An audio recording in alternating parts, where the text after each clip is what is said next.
Hello, my name's Norms, and this is the next instalment of Telling the Truth About Dementia. Today I have a question for everybody, and I don't mean to complicate things within the medical world regarding dementia and things like that, but I think it's a question I needed to ask because it's been on my mind for about 24 hours.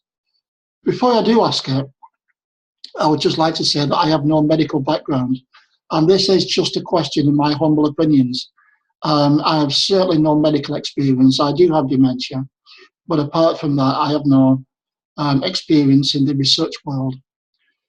But my question is, do you think it's possible that there could be different types of Alzheimer's, different types of Lewy bodies, different types of Pick's disease, vascular, frontal lobal?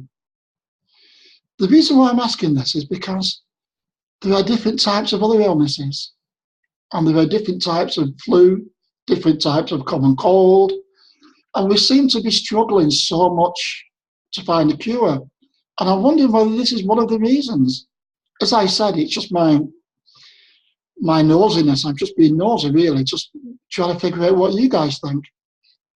Because it seems to me that most people I meet with Alzheimer's, symptoms are very, very different.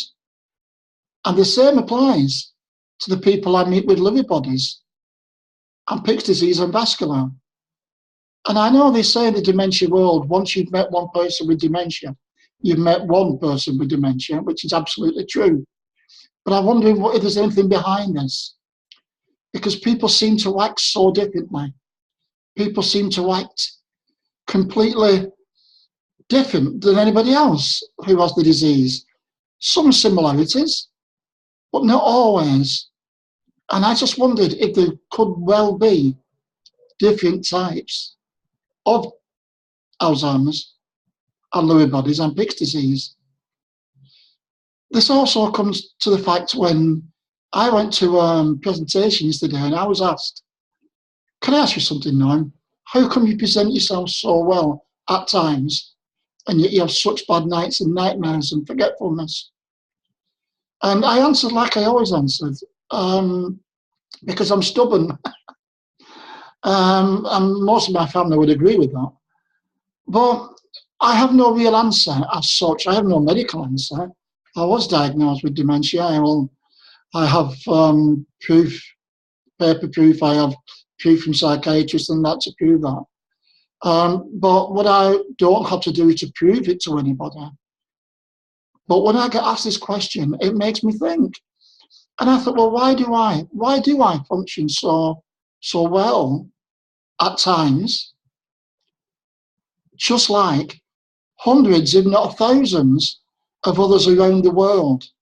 I know so many people who function a lot better than me, and they've been living with certain types of dementia for 15 years, for 20 years, for 25 years, and in some cases 27 years. They still travel the world. They still do presentations. They still write books. So I'm not the only person like this. But why is that? Why is that? Why do I seem to, at times in the day like this, seem to be so coherent?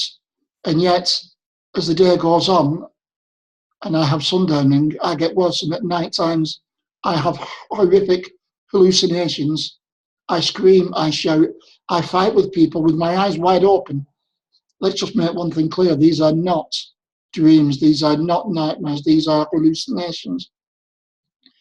As I explained yesterday, I've been sat in a cafe in Barnstaple, and when my wife Elaine went to get a coffee, I looked across and saw the lift open, and who should walk out the lift but myself? I saw myself, walking towards me. I was absolutely petrified.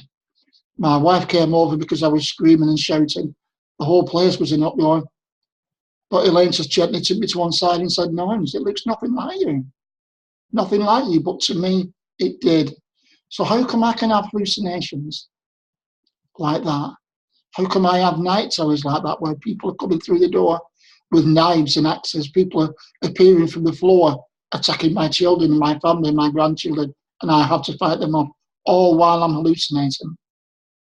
Why do I have such horrible night terrors?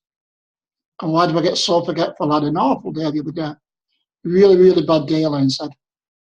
And yet, there's times like this. I can do video blogs and I can stand up and do a 20-minute, half an hour presentation. I don't know. But this is what's made me think, I wonder if there is different types of Alzheimer's. And I wonder if this is what we're missing with the research. We've come on so far in the last 10 years. We've come on leaps and bounds. We've got TV adverts. We've got radio shows. We've got people standing up. And as I said, we've got people just like myself all around the world saying, hey, hang on a minute, I've got dementia and I'm not in late stages yet. And I've been living with it for years. You know, why is that? Are there different strains? And no, I'm not talking about different stages.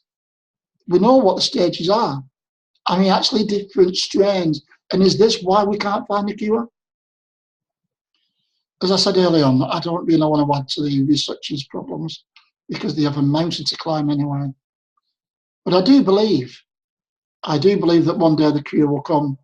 I do believe all this forgetfulness they have, the night terrors and the hallucinations and that will be cured. I couldn't do what I do every day if I didn't. I couldn't look my children in the eye if I didn't believe a cure will come. And as I've always said, the most ironic thing is, on the day that that cure arrives, on that wonderful day when the cure for dementia arrives, dementia itself will become just a memory. How ironic is that?